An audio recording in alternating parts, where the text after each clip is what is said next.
Radio Tehran, শুরু হচ্ছে বিশ্ব সংবাদ। বাংলাদেশের সর্বশেষ গুরুত্বপূর্ণ আপডেট সংবাদে আপনাকে স্বাগত। শুরুতেই সংবাদ শিরোনাম, পরে বিস্তারিত।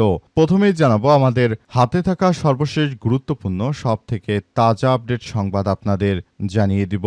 গুলিবিদ্ধ যুবককে ঢাকায় নেয়ার পথে আবারও অ্যাম্বুলেন্সে ভয়াবহ গুলি। খুলনায় রাজু হালদার ৩৮ নামের এক যুবককে লক্ষ্য করে হামলা চালিয়েছে দুর্বৃত্তরা এবং তাকে গুলি করে ঝাঁঝরা করে দেওয়া হয়েছে। এই ঘটনায় খুলনা মেডিকেল কলেজ হাসপাতাল থেকে তাকে ঢাকা মেডিকেল কলেজ হাসপাতালে নেয়ার পথে আবারও নতুন করে অ্যাম্বুলেন্সে গুলি চালিয়েছে দুর্বৃত্তরা। এই ঘটনায় অ্যাম্বুলেন্সের চালক কৌশলে সেখান থেকে অ্যাম্বুলেন্সকে কোনোমতে রক্ষা করে তারপর ঢাকায় নিয়ে গেছে। ওই এলাকায় পরিস্থিতি থমথমে অবস্থা বিরাজ করছে। অনেকেই বলাবলি করছে যে বিএনপি ক্ষমতায় আসার পরই সারা দেশ জুড়ে এমন নৈরাজ্যকর পরিস্থিতির সৃষ্টি হয়। বিশেষ করে বিএনপি সরকার বারবার ব্যর্থতার প্রমাণ দিয়েছে। এজন্য সারা দেশ জুড়ে আবারও অস্থিতিশীল পরিস্থিতির সৃষ্টি হয়েছে।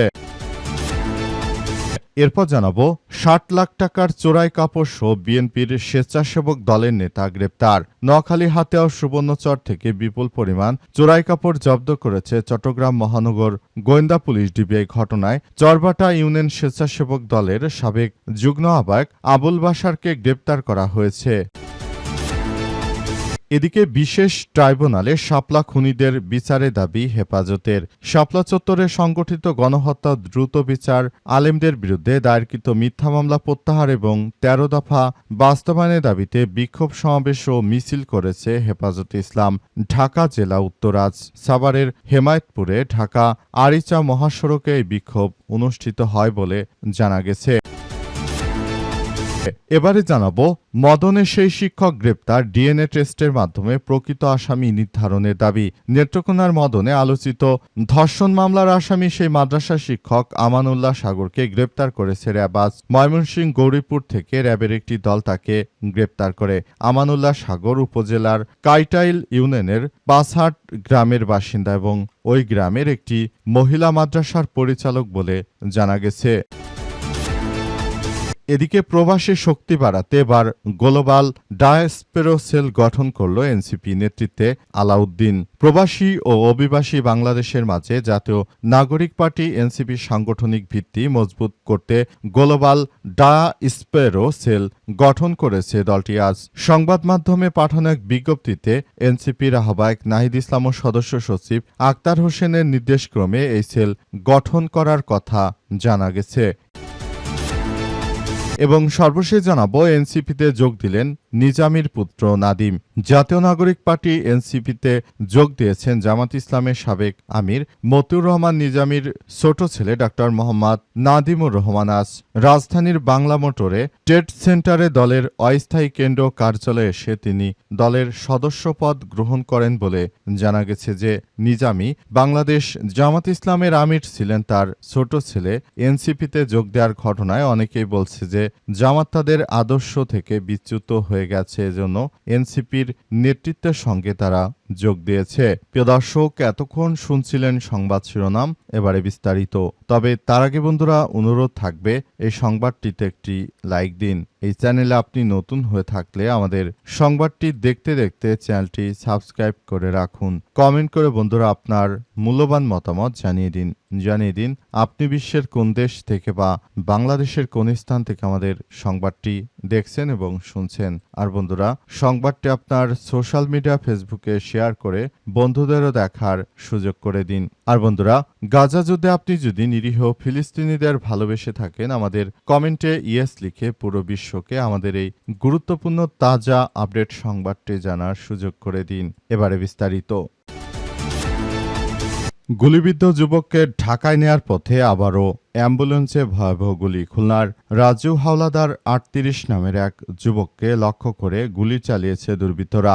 এতে একটি গুলি তার পেটের ভিতরে ঢুকে যায়। আজ নগরীর লবণচড়া এলাকা থানা এলাকায় কোবা মসজিদ সংলগ্ন এলাকায় ঘটনা ঘটে। তবে ঠিক কখন এবং কোথায় তাকে গুলি করা হয়েছে সে বিষয়ে এখন পর্যন্ত জানা যায়নি। গুলিবিদ্ধ অবস্থায় রাজুকে প্রথমে খুলনা মেডিকেল কলেজ হাসপাতালে নেওয়া হলে ঘটনাটি জানাজানি হয়। সেখানে তার অবস্থার অবনতি ভর্তি হলে উন্নত চিকিৎসার জন্য রাতেই ঢাকা মেডিকেল কলেজ হাসপাতালে পাঠানো হয়। এদিকে রাত 12:30টার দিকে রূপসা উপজেলার কুদির বটতলা এলাকায় পৌঁছালে আবারও দুর্বৃত্তরা অ্যাম্বুলেন্স লক্ষ্য করে গুলি চালায়। সময় অ্যাম্বুলেন্স চালক মোহাম্মদ ফারুক দ্রুত গাড়িটি কাটাখালী হাইওয়ে থানায় নিয়ে আশ্রয় নেয়। পরে হাইওয়ে পুলিশের সহায়তায় পুনরায় ঢাকার উদ্দেশ্যে যাত্রা শুরু হয়। অ্যাম্বুলেন্স চালক মোহাম্মদ ফারুক জানান, খুলনা মেডিকেল কলেজ হাসপাতাল থেকে ঢাকার উদ্দেশ্যে রওনা দেওয়ার পর কুদির বটতলা এলাকায় পৌঁছালে সন্ত্রাসীরা আবারও গুলি চালায়। গুলি গাড়িতে লাগায় তিনি দ্রুত থানায় আশ্রয় নিয়েছেন। কাটাখালী হাইওয়ে থানার ওসি মোহাম্মদ জাফর আহমেদ জানিয়েছেন যে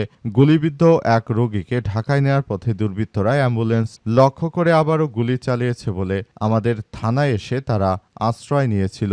বর্তমান প্রেক্ষাপটে আসলে বলতে গেলে বর্তমান বিএনপি সরকার ক্ষমতা আসার পর থেকে সারা দেশে নৈরাজ্যকর পরিস্থিতি ও সহিংসতা আরও তীব্র বেগে বেড়ে গেছে। সারা দেশ জুড়ে এই সহিংসতার ঘটনাগুলো ঘটছে এবং সারা দেশ জুড়ে সবাই অসহায় অবস্থা হয়ে পড়েছে। বিএনপি সরকার যতবারই ক্ষমতা আসার পর থেকে সারা দেশ জুড়ে এই ধরনের সহিংসতার ঘটনাগুলো প্রতিনিয়ত ঘটে থাকে। এর আগেও যখন তারা ক্ষমতায় এসেছিল তখন কিন্তু সারা বাংলাদেশে তারা একটি ত্রাসের রাজত্ব কায়েম করেছিল এবং বর্তমান সময়েও সেটি আবারও তারা একটি ত্রাসের রাজত্ব কায়েম করছে। বিএনপির এই সন্ত্রাসী কার্যক্রম দেখে মানুষ অতিষ্ঠ হয়ে পড়েছে। সবাই আবারও বলছে আবারও সেই শেখ হাসিনার সময়ের মতো একটি ত্রাসের রাজত্ব কায়েম করা হচ্ছে। এটি আসলে কোনোভাবেই মেনে নেওয়া সম্ভব নয় বলে নিশ্চিত করা হয়েছে এবং আরও জানানো হয়েছে যে এই ধরনের ঘটনা ভবিষ্যতে না ঘটুক সেই প্রত্যাশা করি আমরা সবাই।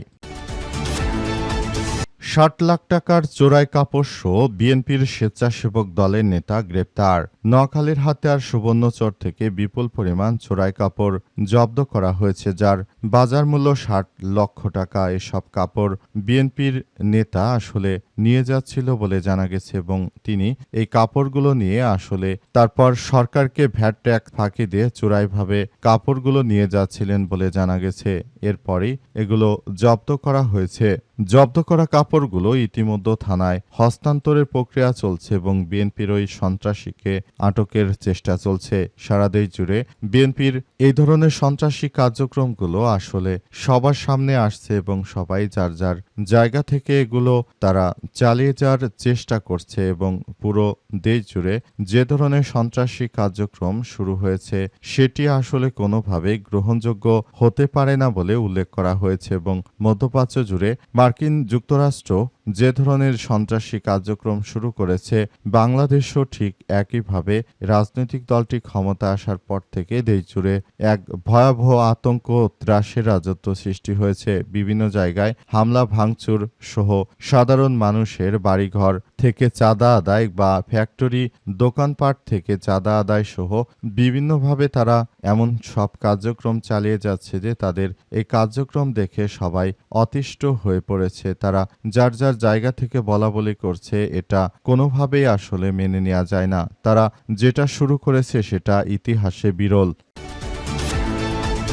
বিশেষ ট্রাইব্যুনালে শাপলার খুনিদের বিচারে দাবি হেফাজতের। শাপলা চত্বরে সংগঠিত গণহত্যার দ্রুত বিচার, আলেমদের বিরুদ্ধে দায়েরকৃত মিথ্যা মামলা প্রত্যাহার এবং ১৩ দফা বাস্তবায়নের দাবিতে বিক্ষোভ সমাবেশ ও মিছিল করেছে হেফাজতে ইসলাম ঢাকা জেলা উত্তর। আজ সাভারের হেমায়েতপুরে ঢাকা আরিচা মহাসড়কে বিক্ষোভ অনুষ্ঠিত হয়। সময় হেফাজত ঢাকা জেলা উত্তরের সভাপতি ও জাদুরচর মাদ্রাসার মোহতামিম হাফেজ মাওলানা আলী আকবর কাসেমি বলেছেন, দীর্ঘ সময় পেরিয়ে গেলেও বর্তমান সময়ে শাপলা জেনোসাইডের সুষ্ঠু বিচার না পাওয়া পর্যন্ত আমাদের এই কার্যক্রম চলমান থাকবে বলে সেখানে উল্লেখ করা হয়েছে এবং আরো বলা হয়েছে যে তারা যেভাবে আমাদের উপর অত্যাচার করে নির্বিচারে সাধারণ মানুষ হত্যা করেছিল এবং খুন করেছিল, তাদের এই সন্ত্রাসী কার্যক্রম আসলে মেনে নেওয়া হবে না বলেও নিশ্চিত করা হয়েছে এবং আরো জানানো হয়েছে বর্তমান সময় সবথেকে বড় সমস্যা যে সৃষ্টি হয়েছে সেটা হচ্ছে যে তারা শুরু থেকে ক্ষমতায় আসার পর থেকে সারা দেশ জুড়ে গণভোট বাতিল সহ যে ধরনের প্রতারণা মার্কা কার্যক্রম চালিয়ে যাচ্ছে বিএনপির নেতাকর্মীরা সেটি প্রথমে বন্ধ করতে হবে বলে উল্লেখ করা হয়েছে এবং আরও জানানো হয়েছে যে এই প্রক্রিয়ার মধ্য দিয়ে সবাইকে এগিয়ে যেতে হবে এবং সবাইকে বলবো আপনারা যার যার জায়গা থেকে তারপর সামনের দিকে এগিয়ে চলুন। সারা বাংলাদেশ জুড়ে যদি আপনারা এই গণভোট বাতিল করে তারপর অধ্যাদেশগুলো এভাবে চালাতে থাকেন সেটি এদেশের জনগণ কখনোই মেনে নেবে না এবং শাপলার গণহত্যার প্রকৃত বিচার করতে হবে। মদনের সেই শিক্ষক গ্রেপ্তার, ডিএনএ টেস্টের মাধ্যমে প্রকৃত আসামি নির্ধারণের দাবি। নেত্রকোনার মদনে আলোচিত ধর্ষণ মামলার আসামি সেই মাদ্রাসা শিক্ষক আমানুল্লাহ সাগরকে গ্রেপ্তার করেছে র্যাব। আজ ময়মনসিংহের গৌরীপুর থেকে র্যাবের একটি দল তাকে গ্রেপ্তার করে। আমানুল্লাহ সাগর উপজেলার কাইটাইল ইউনিয়নের কাছাট গ্রামের বাসিন্দা। ওই গ্রামের একটি মহিলা মাদ্রাসার পরিচালক তিনি। মদন থানার ভারপ্রাপ্ত কর্মকর্তা ওসি তরিকুল ইসলাম এই তথ্য নিশ্চিত করে জানিয়েছেন যে আজ অভিযুক্ত আমানুল্লাহ সাগরকে গ্রেপ্তারের বিষয়টি র্যাব আমাদের নিশ্চিত করেছে। বিষয়ে আইনি প্রক্রিয়া চলমান। স্থানীয় বাসিন্দা এজেহার ও পুলিশ সূত্র থেকে জানা গেছে ওই শিক্ষক 4 বছর আগে একটি মহিলা কওমি মাদ্রাসা প্রতিষ্ঠা করেন। শিশুটি তার নানার বাড়ি থেকে সেখানে লেখাপড়া করত। শিশুটির বাবা তার মাকে ছেড়ে অন্যত্র চলে যায় জীবিকার তাগিদে। মা সিলেটের একটি বাসায় গৃহ পরিচারিকার কাজ করেন। শিশুটির মা বলেন, গত বছরের 2 নভেম্বর বিকেলে মাদ্রাসা ছুটির পর মাদ্রাসার হুজুর আমার মেয়েকে ডেকে নিয়ে মাদ্রাসা সংলগ্ন মসজিদ ঝাড়ু দিতে বলে। সময় মাদ্রাসা এবং অন্য শিক্ষক শিক্ষার্থীদের বাড়ি চলে যায়। ঝাড়ু শেষে হুজুরের কক্ষে ডেকে নিয়ে ভয়ভীতি দেখিয়ে ধর্ষণ করে। কিছুদিন আগে আমি বাড়িতে আইসা দেখি আমার মেয়ের পেটটা অনেক বড়। পরে আমি জিজ্ঞেস করলাম যে কি হয়েছে। সে জানায় হুজুর এই কাজ করেছে। এরপর পরীক্ষা নিরীক্ষার পর নিশ্চিত হয়ে যে সে 7 মাসের অন্তঃসত্ত্বা। আমি থানায় মামলা করছি। এই ঘটনার বিচার চাই। মামলার পর শিশুটিকে ডাক্তারি পরীক্ষা করার জন্য একটি ভিডিও সামাজিক যোগাযোগ মাধ্যমে ভাইরাল হয়। পরে বিষয়টি নিয়ে নানাবিধ আলাপ আলোচনার সৃষ্টি হয়েছে এবং বর্তমান পরিপ্রেক্ষিতে এটি আসলে কিভাবে এই কার্যক্রমটি বন্ধ করা যায় সেসব বিষয় নিয়ে সবাই অনেক বেশি হতচকিত হয়ে আছে যে এই ধরনের ঘটনাগুলো ঘটার পেছনে আসলে সবাই খুবই বড়ভাবে দায়ী হয়ে পড়েছে।